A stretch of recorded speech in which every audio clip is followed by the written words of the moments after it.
La France compte 58 réacteurs nucléaires, conçus pour fonctionner 30 ans. Mais EDF veut les rafistoler pour prolonger leur activité jusqu'à 60 ans, malgré les risques majeurs et les coûts astronomiques que cela impliquerait. Plutôt que de dilapider quelques 250 milliards d'euros pour ce rafistolage déraisonnable, c'est dès maintenant qu'il faut investir dans les solutions pour la sortie du nucléaire et une vraie transition énergétique. Solution numéro 1, la sobriété énergétique.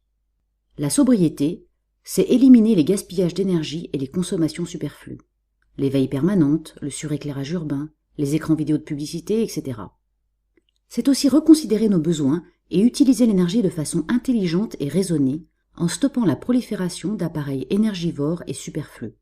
Solution numéro 2, l'efficacité énergétique.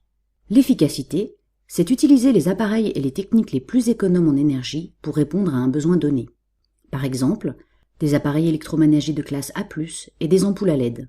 Investir pour économiser 1 kWh revient jusqu'à 10 fois moins cher que de le produire. Le chauffage électrique, cette aberration franco-française, est un contre-exemple caricatural. Il consomme autant d'électricité que la production de 10 réacteurs nucléaires. Un plan massif de rénovation des logements permettrait de réduire drastiquement les besoins en chauffage grâce à une isolation améliorée. Solution numéro 3, les énergies renouvelables.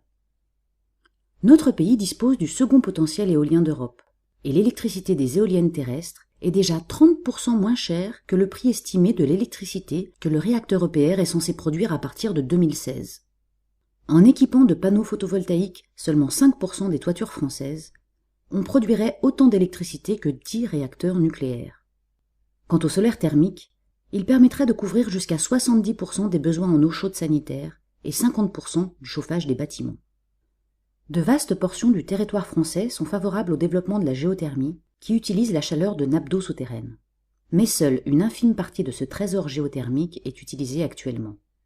Bref, solaire, éolien, géothermie, cogénération, bois-énergie, biogaz, hydraulique, énergie marine, la France dispose d'un excellent potentiel. En exploitant les énormes gisements d'économie d'énergie déjà bien identifiés, on sait comment réduire de 50% notre consommation d'énergie à niveau de vie équivalent. La quantité d'énergie qui demeure vraiment nécessaire peut alors être intégralement produite avec les énergies renouvelables. Mettons fin aux subventions publiques massives accordées au nucléaire et aux énergies fossiles, et investissons dans une vraie transition énergétique. À elles seules, les énergies renouvelables emploient déjà près de 5 fois plus de personnes en Europe que le nucléaire. D'ici 2030, la transition peut créer près de 700 000 emplois, supprimer le risque d'un Tchernobyl en France et réduire les émissions de gaz à effet de serre.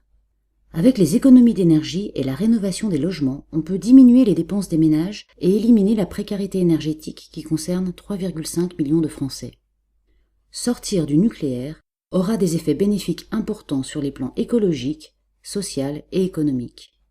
Rejoignez-nous et agissez avec nous pour une France sans nucléaire.